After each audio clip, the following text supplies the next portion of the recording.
So I feel really strongly about integrating digital composing into my courses, and I see so many great models in the field, often in computers and composition online, of how individual instructors are doing this. But my sense was that the administrative structures that we exist within, course frameworks created by WPAs, department created student learning outcomes, resources in our programs, can either really hinder what we're doing or support what we're doing as instructors. So I wanted to take a lay of the land and look programmatically at what's happening. That was dialing it back by saying digital literacy, which maybe is somewhat of an outdated term. I wanted to look at everything from discussion forums and using Blackboard to really innovative digital composing. And I felt like that was the term that allowed me to get that broad view.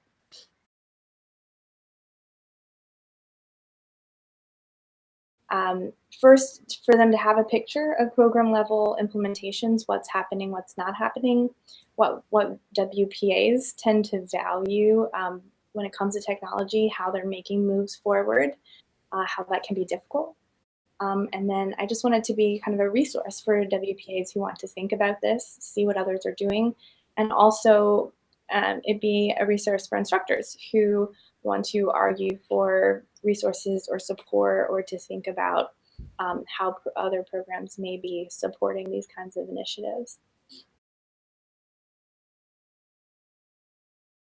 So I'm working on a book chapter that I'm really excited about. And so what I did was I interviewed search engine optimization experts in a variety of fields.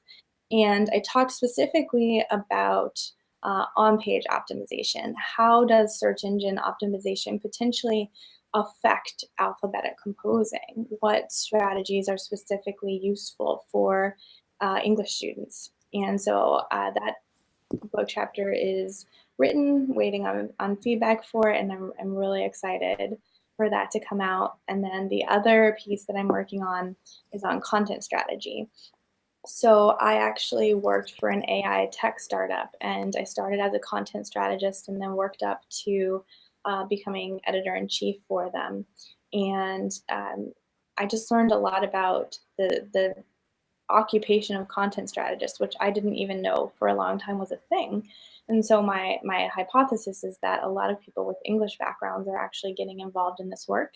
So I'm actually doing a study of LinkedIn profiles of content strategists, and I'm looking at what's their educational background, what kinds of skills and abilities do they need, what are their responsibilities, so that we can think about, are there ways in which we can integrate that more strategically into English curricula if our students are indeed going into these positions.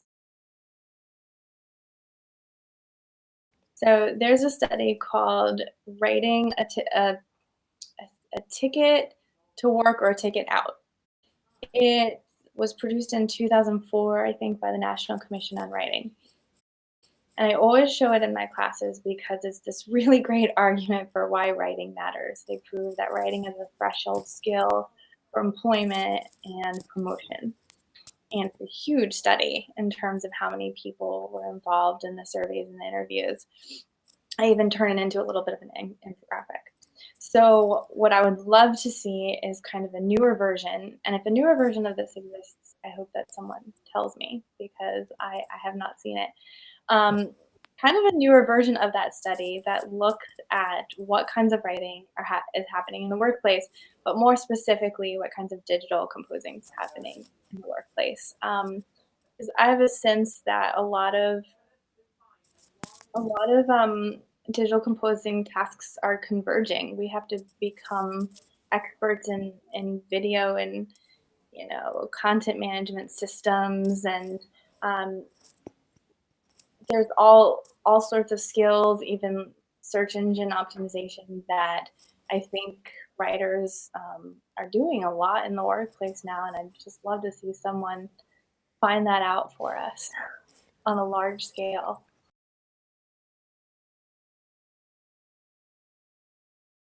So it's pretty much all about Netflix. And I just finished Mindhunters, which I highly recommend.